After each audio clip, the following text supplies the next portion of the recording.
Мен Рахман Айман Тұрмаханқызы. Түркістан облысы Мақтарал ауданы Игілік елді мекенінде орналасқан нөмірі 43-ші жалпы орта мектептің 9-шы сынып оқушысымын.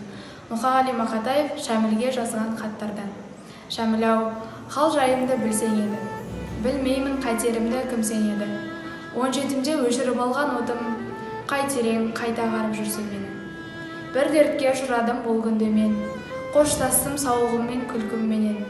Жүрегім жерік болған жағдай бар, бір пәле жатыр білем бүлкілдеген. Ынтығып, ыңқылменен, күңкілменен, жеткізіп айту қиын құртылменен, бүгін маған 20 керек боп жүр, алдында хор қызның іркілмеген. Белгілі, саған менің маубастығым, сабырсыз, аузы күйген албастымын, кесемді алдыменен үрлеп алам, ыссы шайды аузыма алмас бұрын.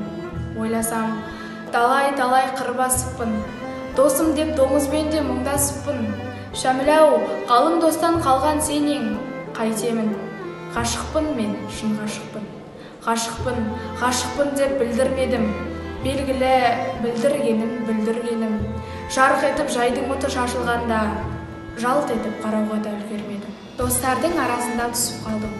Шәміл-ау, осы мені ұшықтар кім? Желдеріне желгіп пысықтардың, кешемен махаббатқа ішіп бардым. Бардым дағы отырдым қарсы қарап, ол да отыр, түрі жоқ хал сұрамақ.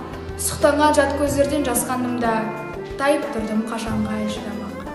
Тіл қатып, тіс жармадым, үндемедім. Білмеймін, білген де білмеген, мен деген саудан біткен саудагермін, керегім бола қойсын кімге менің.